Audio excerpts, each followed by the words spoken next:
second session presenter today, Rebekah Tucker. Rebekah is the CEO for Sandler Training Australia and New Zealand. She's an accomplished facilitator and keynote speaker with a wide range of speaking experience, both large and small audiences. Rebekah draws her sales experience from over 20 years of direct sales and sales management and business development experience. Please welcome Rebekah.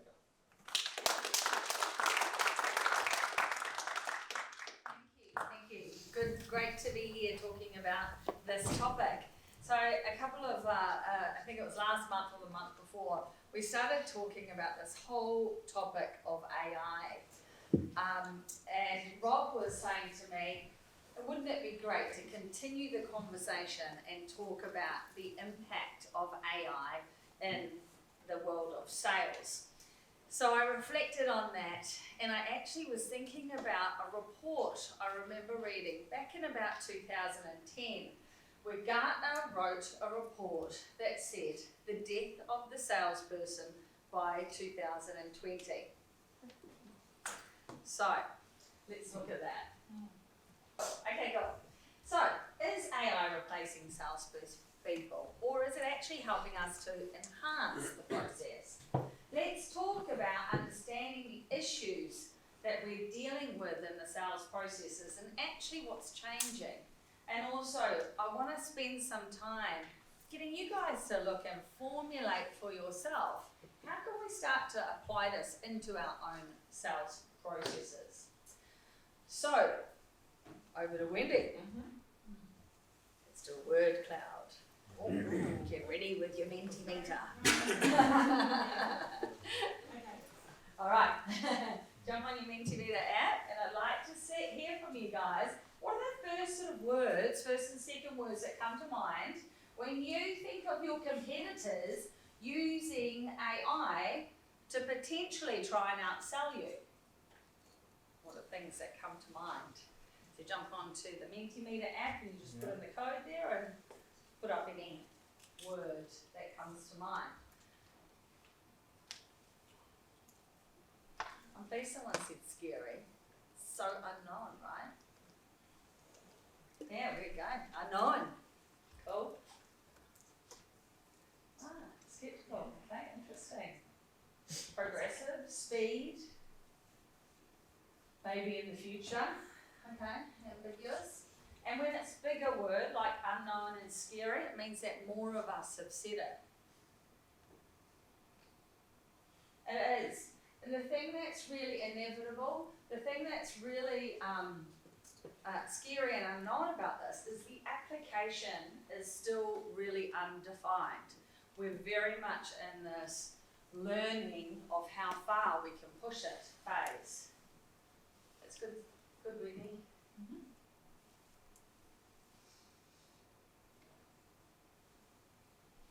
Okay, so common challenges that we hear around this topic. Some of them are more traditional in their concept, like not able to find the right people. Can AI help us with this? Let's start to think about that. Not enough profit to maintain salespeople doing the same things that they were doing before. Again, can AI start to enhance the way that we actually do things through the sales process? Not enough profit to maintain the sales process we had in the past. And I'll start to define that a little bit. And the sales process is now not as effective, and therefore we're not closing enough, especially with this looming, as Peter says, recession.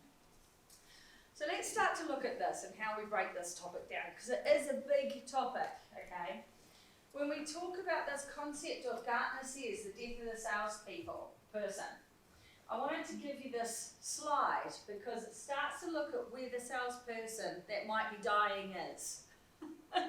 Okay, so if we look at this slide from a context of you've got short sales cycle, so companies that have got a point solution, short sales cycle. I was chatting to this lovely lady over here that has got pharmacies. You know, very short sales cycle, like point solution. Okay, down the bottom. Over this side is long sales cycle, so we're talking complex IT solutions, you know, could be a couple of years, or selling submarines, or any of those really complex long stuff, right? Then this other piece is the thing that's very interesting, I think, because demand fulfillment is when a customer knows they need your solution. I have a problem, I'm going to a pharmacy and I'm going to buy it. That is demand fulfillment. Demand creation is when they don't know about you. So we've actually got to go and create that market, right? So that creates 4 quadrants. Those 4 quadrants is commodity sales over here, account sales for the longer sales cycle, because we've still got the customer knowing about you. At the top, we've got demand creation. So this is about unique value sales. We've got to create the uniqueness for them to buy, and also consultative sales in the longer sales cycle. So where is the salesperson that's died? Where do you guys think the salesperson that's died? Which quadrant?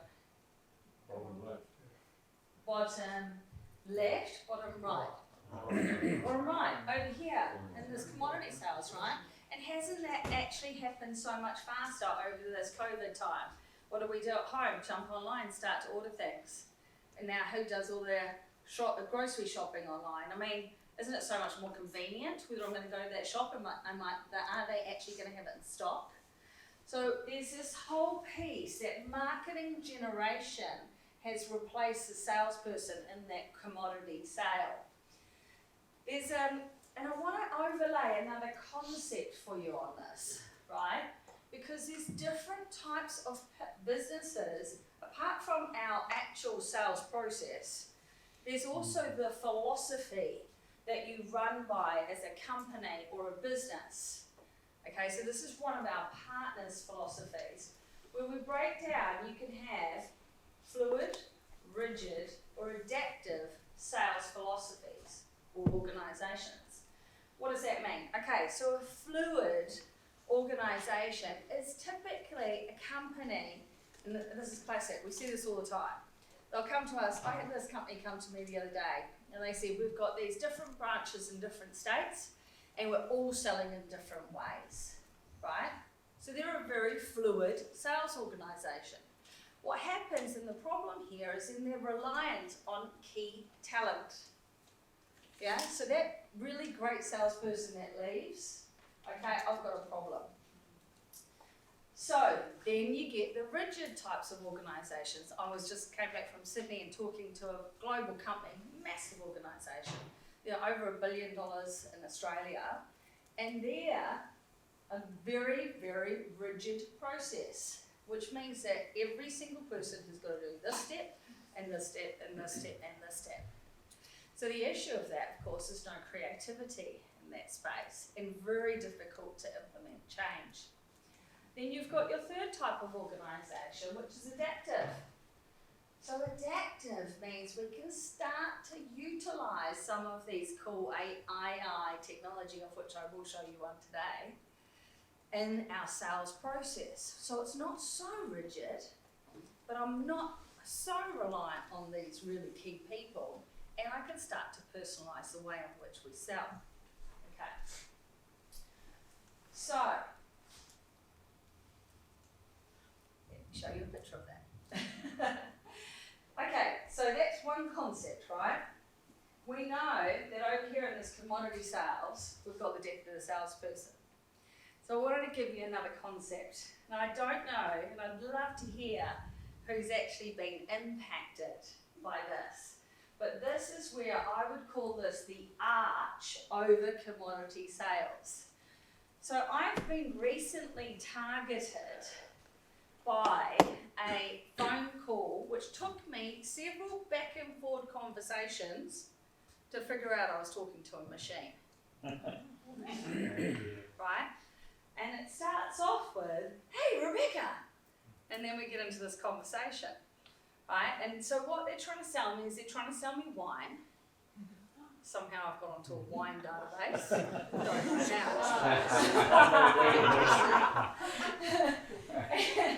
and actually the offer is very compelling. They're going to send me a dozen bottles of wine from this fabulous wine, and they went, you know what? We're going to give you 2 bottles.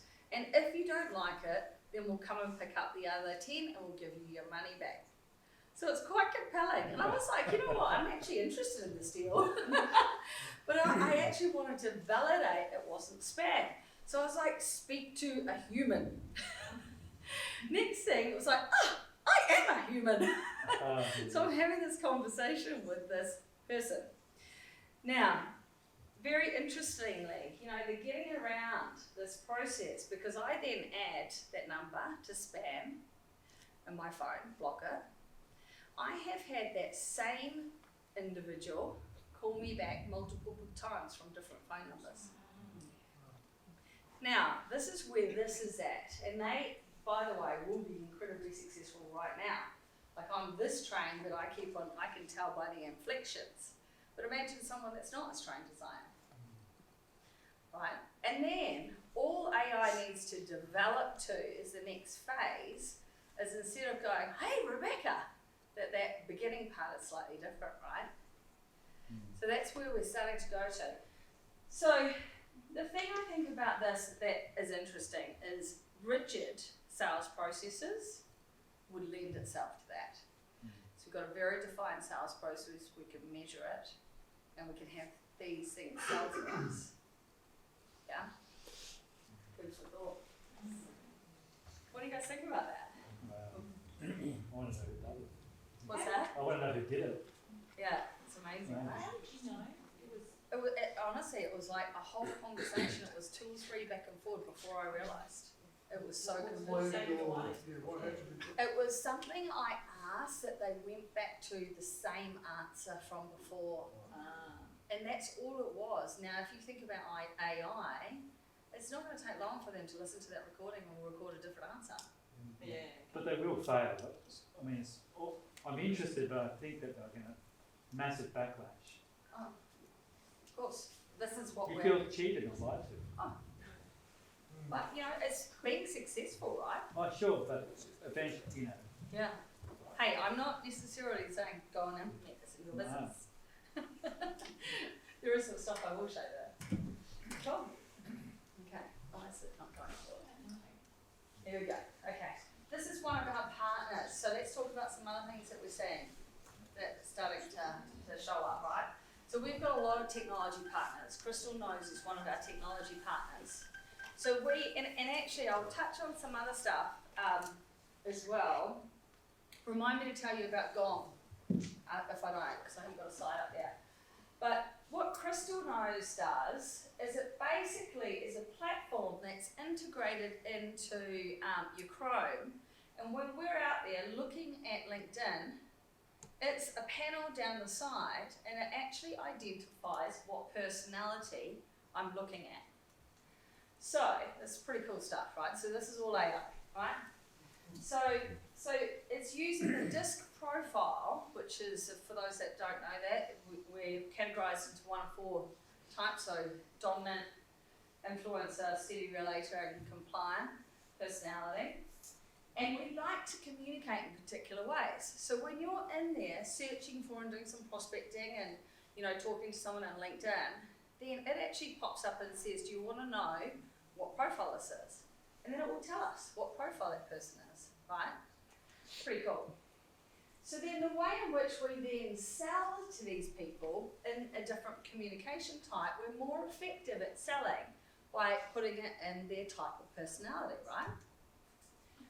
So the cool thing about it then, and this is where we can start to look at people and utilising of resources, because we got our team in the Philippines to start to use this tool, right? So I wanted to, so some other stuff actually. So you can see here, what we're now looking at, right, is the commodity sales, direct sales is, very much replaced. We can replace it by marketing. Now we've got these AI people that can get on the phone and all the rest of it, so look out for that. But what we're now starting to see is these enhancement of these tools that actually start to go in all of the other quadrants. So we can use them in the longer sales cycle. We can start to think of them shortening our sales cycle. We can start to think of them reducing the amount of resources that we've got. Okay? And this is the, I love the term inside the box from one of our other experts that says about the thinking around this, because you start to look at that and go, you know, it's really expensive and hard to find good sales resource. Well, what we did was we got our Philippines team to use that tool to write really great emails.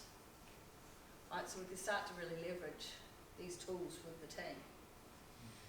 Cool. All right, so actually I'll tell you about the gong stuff before I tell you about this. I don't have a slide. So we've got another partner called Gong.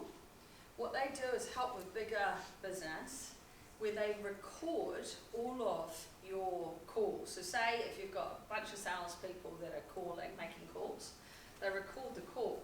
Then because of our methodology, which we've got steps in our methodology, it actually puts markers into the call. So you can then click to review the call, just go straight to that marker and listen to them doing an agenda. We call it upfront contract.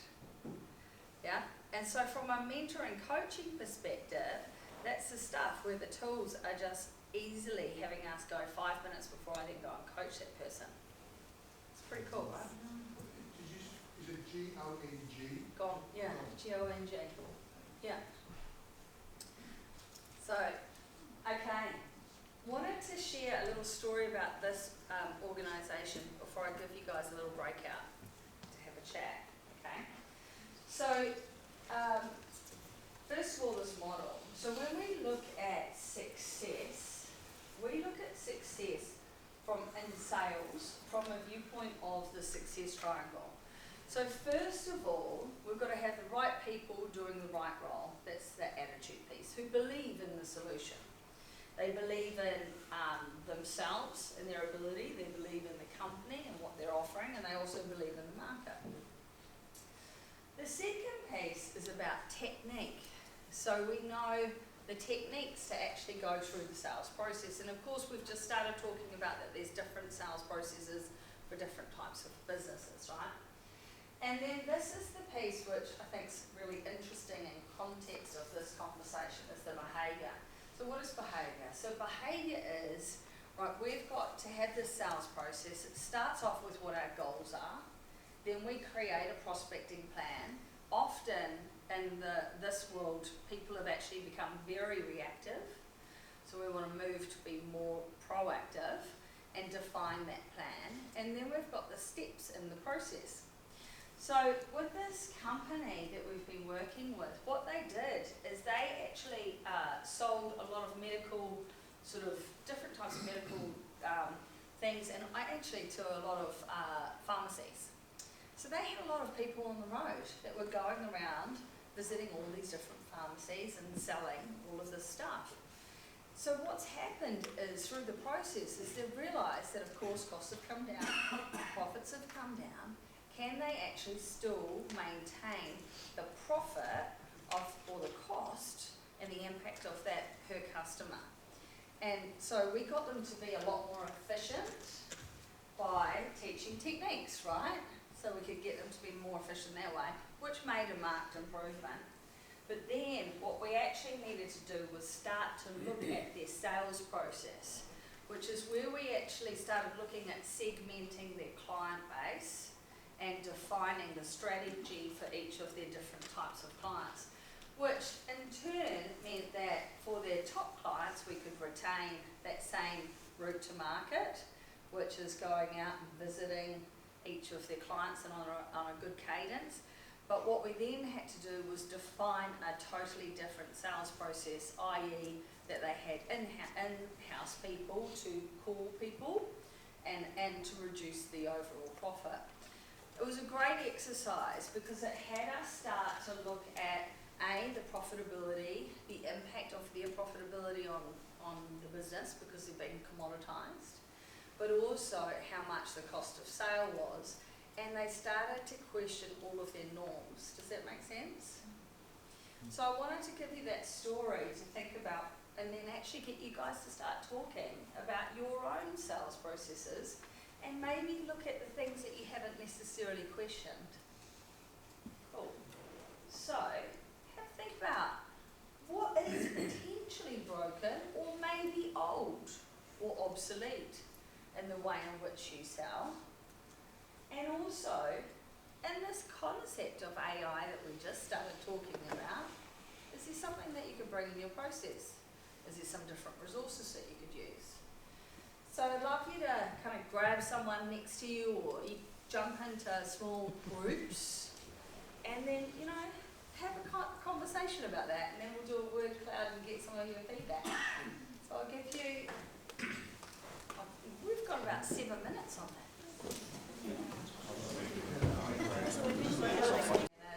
It's so good to see you guys so fully engaged, which is amazing. So I'd love to, let's jump up here and do the word cloud, because the purpose of this is in what you just reflected on.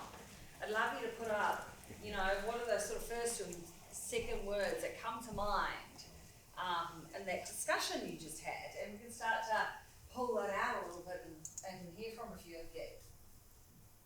So jump in there and complete that.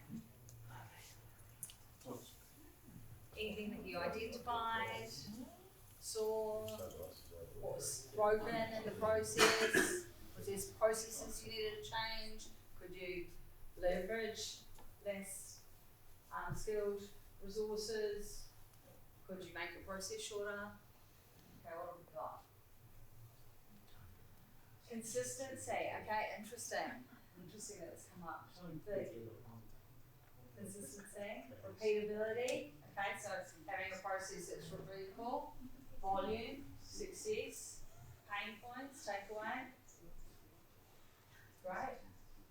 Yeah, and I'd love to hear, as we're completing that, from a couple of you, what did you discuss? What did you see? Did you see anything?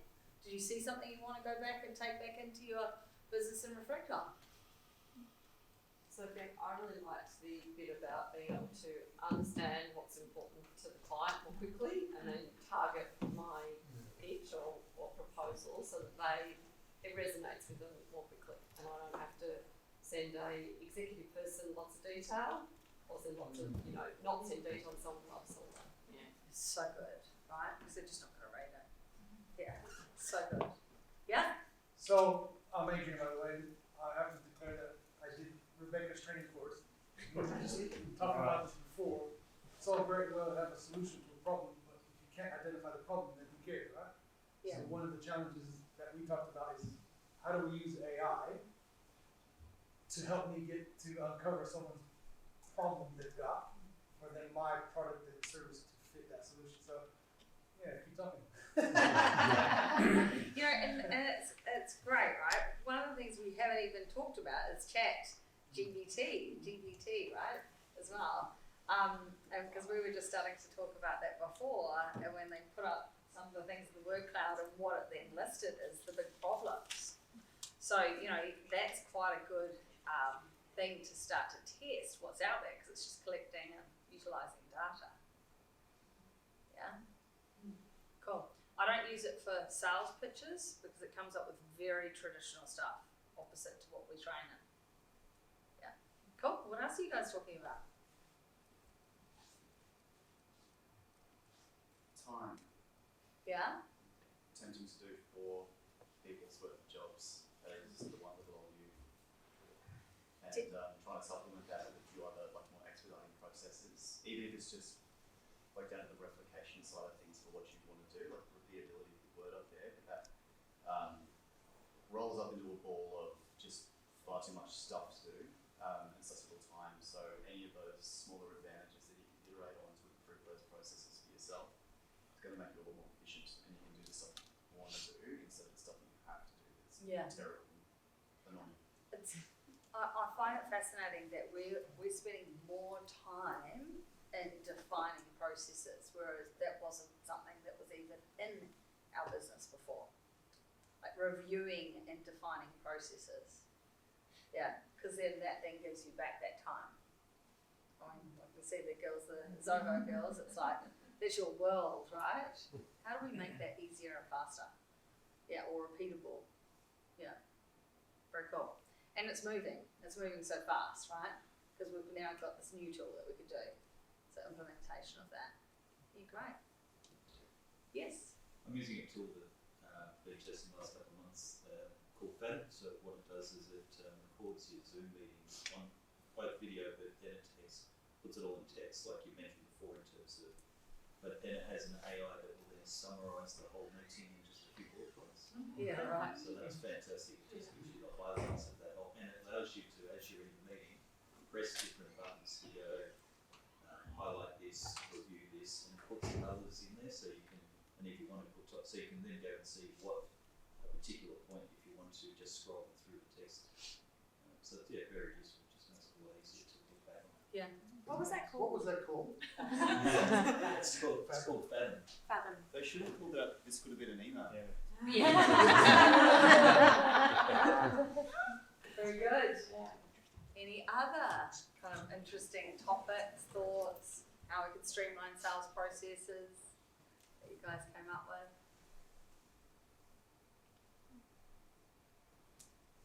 Cool. Okay, so let's have a look. What else words we had up there? Art of the possible. Yeah, cool. Productivity. No time processes defined. Yeah, cool. Simplification. I love the simplification piece because it gives us this concept we almost need to reinvent the process all the time to simplify them. Otherwise it just becomes more and more complex. Yeah, very cool. Switch me back, please.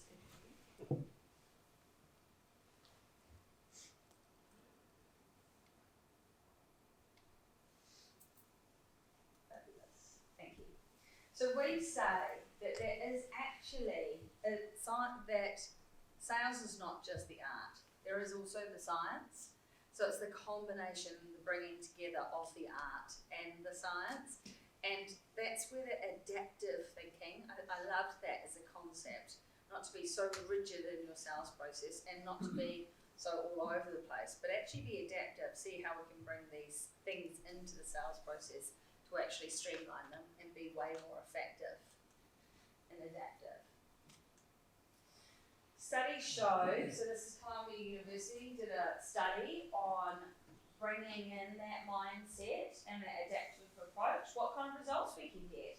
One of the things I was thinking of our recruitment guys in the room, for instance, 136% of increased reps ratings. So one of the big things we've got to do is obviously keep people happy, right? It's the market that we're in. So decrease in team turnover when we're bringing in that process because that they can be more successful. Cool, so let's look at some key takeaways. So biggest thing when I look at AI and how that's changing our processes is that we need to constantly review our process and see what we can streamline, simplify from just doing it the way it was done before. Also review the profitability. So is there still the cost that you have in your business for that sales process? Like that company I was telling you about, they hadn't actually stopped to go, you know what, every single client that we're calling on, it is costing us this many thousand per year to look after the client in that way. So when they did that analysis, that's where we went, you know what, it doesn't make sense to do that for all of the clients, and we re-engineered the process.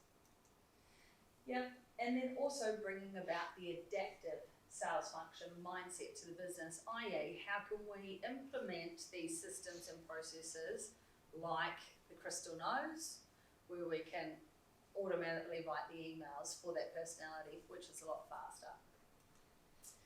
So, if you are in your business in demand creation, then part of our arrangement with leaders is that you can come to this complimentary, this session, that we look at why salespeople fail and what you can do about it, and we look at the whole sales process. So if you'd like to register for that, you can pull out your phone and scan that QR code.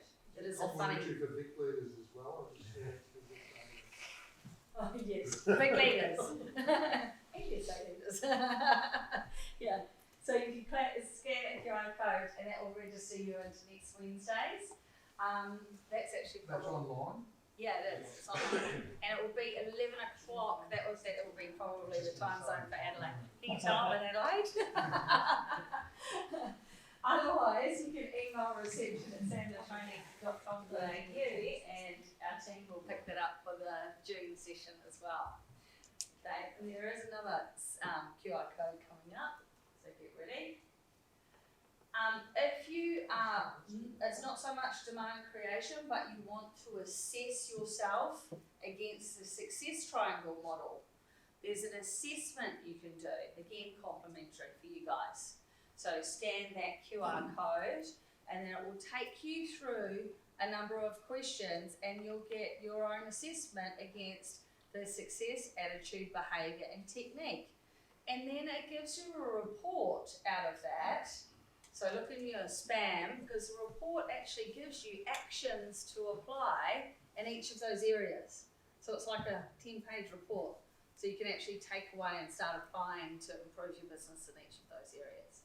So we could put, they could put their sales teams through. Yeah, that. they totally could. Is there a code or something we need? No, as soon as you scan it, we'll go take them straight there. Right. Yeah, and we can obviously it's part of this, right? Yeah. Yeah, cool. And that's it for me today. Thank you so much.